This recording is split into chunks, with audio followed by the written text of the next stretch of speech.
What's going on, y'all? Tone Space Poets Kane again. Shout out to everybody in YouTube and Rumble and everything, right? Now, I was just thinking this, so I figured I'd do a video as these thoughts are coming to me.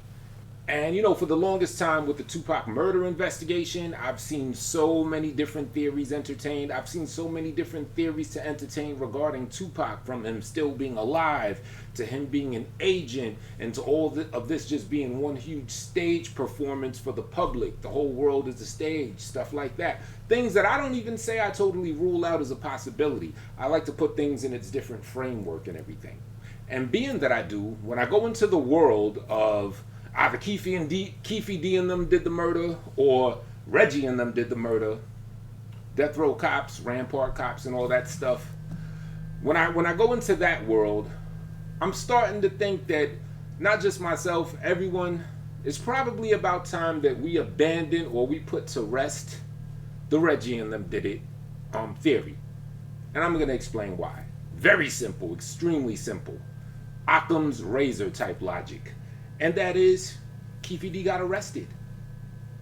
Prior to Keefe D's arrest, after he gave his proffer agreement in 2009, even from his interview run from 2019 and onward, running his mouth about it, there were no arrests, right? So to me, it's even logical to say, well, look, no one's gotten arrested for this, right?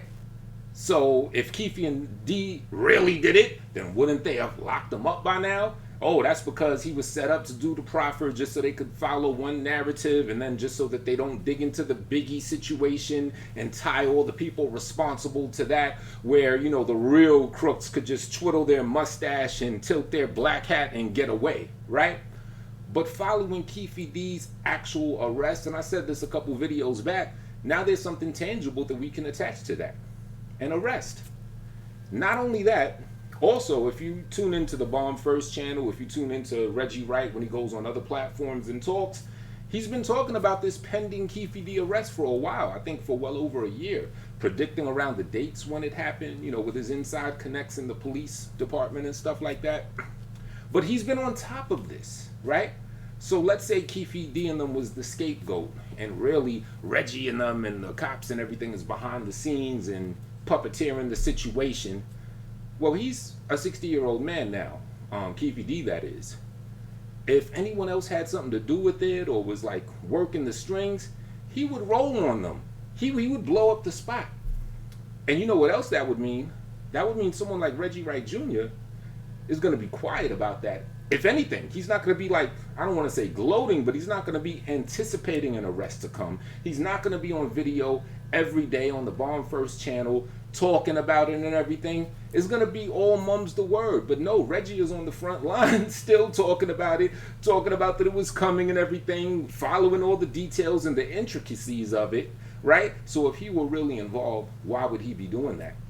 However, flip side, if he knows he's not involved and he wants to absolve himself from all the theories and the people saying that he had something to do with it, then of course he's going to be on this thing every day talking about it, which he's been doing. So it's like you got to be able to read people. You got to use your logic when you see how people are moving and everything like that. And sometimes the Occam's razor logic, more often than not, plays a role. That's why it's a mindset that is so popular in the first place. You feel me?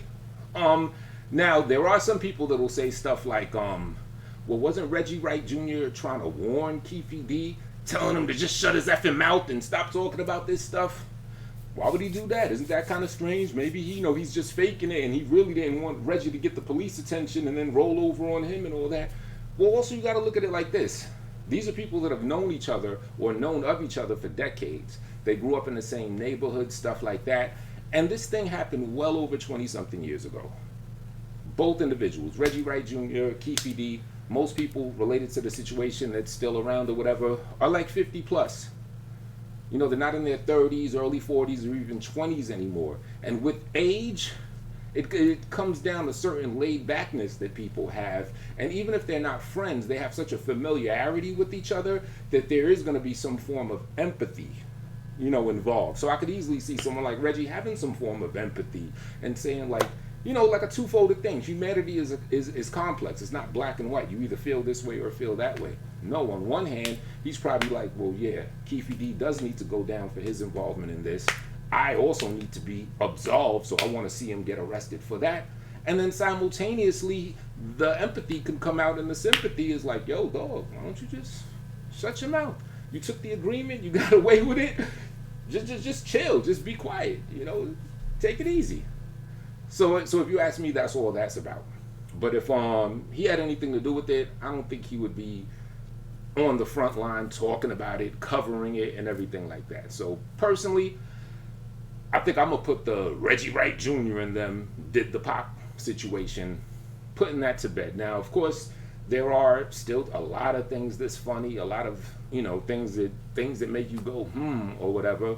But that doesn't, you gotta look at the big thing, and that's Keefe D got arrested. Prior to him getting arrested, as far as I'm concerned, it's open season because they didn't bag anybody. Why ain't they bag anybody? You know what I mean? But there are still some strange things like the what's the guy, Lil Half Dead, the cover that he did in, I think, a 2012 album, Dead Serious. I'm 100% sure that cover was depicting Tupac and Gaddafi in Can-Am Studios, murdered with bullet holes in them and heads smashed through the window and everything like that. No one could tell me any otherwise. They interviewed Half Dead on the A&E special, one of the specials. It might have even been the same one where Keefe D first started running his mouth, if I'm not mistaken. They interviewed him. He said, I don't know what y'all talking about. Why would I have anything to do with Tupac and everything? He denied the cover. I think the artist that did the cover denied any involvement. But I'm going to give y'all some homework to do. And if I would have spent more time in this video, I would have put it up myself. Go look up Little Half Dead, Dead Serious, and look up Tupac, Gaddafi. And you're going to find the similarities. You're going to find a picture of Pac and Gaddafi in Can-Am Studios, which was the deathrow studio they were using often at the time. And you're going to see the cover of that Little Half Dead album. And you tell me if Lil Half Dead was depicting a deceased Pac and Gaddafi in Can-Am Studios. So stuff like that is weird, and people tie that situation into Lil Half Dead and say stuff like, he claims that Tupac stole his Brenda's Got a Baby song and he wanted revenge, so he clicked up with these people, and Snoop and Dogg Pound had something to do with it, and all that type of stuff like that. So there are strange things. It's a lot of details with the radio and everything, and stripping the people of the guns. But the overwhelming evidence, as far as I'm concerned, is Keefe D's arrest. And the fact that Reggie Wright Jr. has been on top of that situation, and still on top of that situation. He ain't ducking his head. He's all on it.